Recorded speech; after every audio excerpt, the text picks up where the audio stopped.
Okay, here's something I've been thinking about quite a bit lately.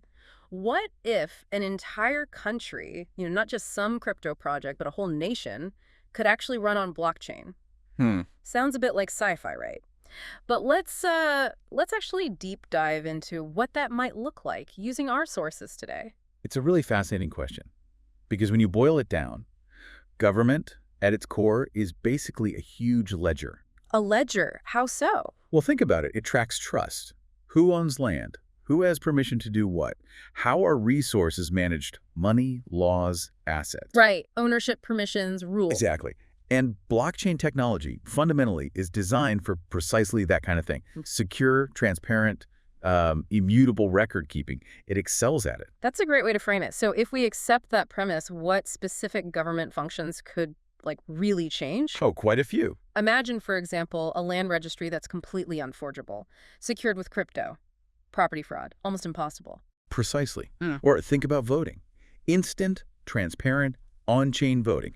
Every single vote recorded immutably, counted immediately. It bypasses so many traditional points where things can go wrong. And digital IDs too, right? More secure than what we have now. Much more secure. Way harder to steal or fake someone's identity. And then there are smart contracts. Ah, the self-executing code. Yes.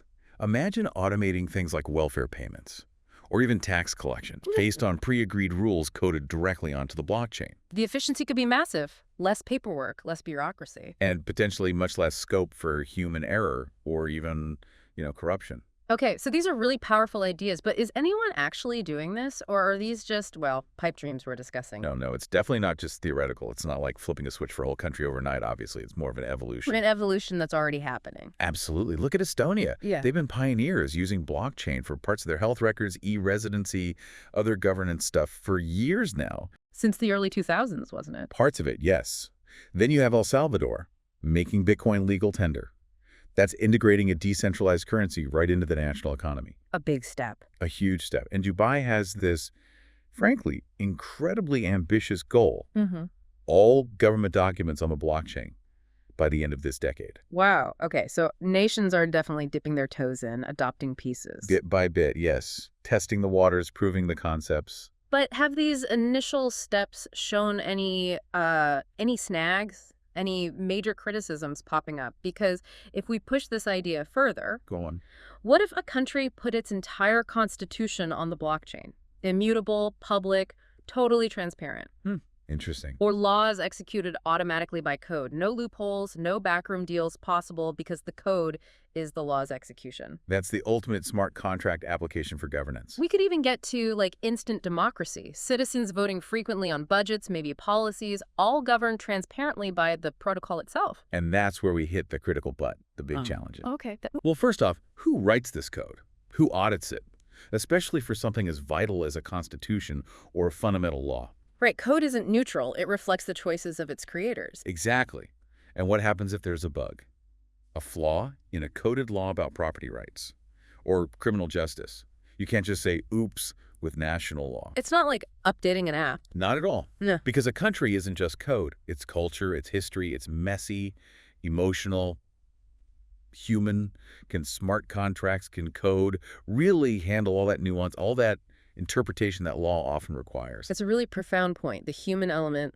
What else? Accessibility, that's a huge one. Does everyone have reliable internet?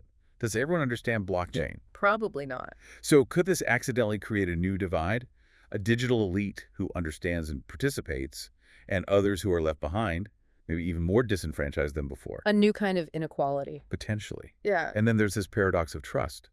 Blockchain's whole power comes from not needing to trust a central party. Right. It provides verifiable proof. Trust the code, not the people. Sort of. But will people actually trust this invisible, decentralized system more than the flawed human institutions they're used to?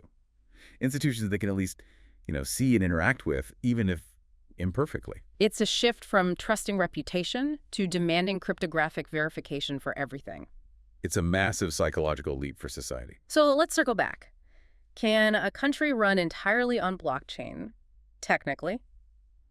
Maybe the tools are there, or getting there, for the ledger part. Technically, yes, you could argue the basic infrastructure is conceivable. But realistically, when you factor in the culture, the human nuance, the access issues, this whole trust paradox, we aren't really there yet, are we? No, not for a full-scale overnight switch. It's definitely an evolution, not some instant revolution.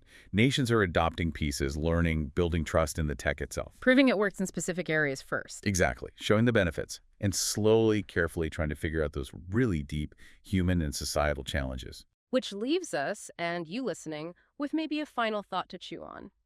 The blockchain nation isn't just some future concept. In many small ways, it's already starting to arrive. You just might not have logged in yet.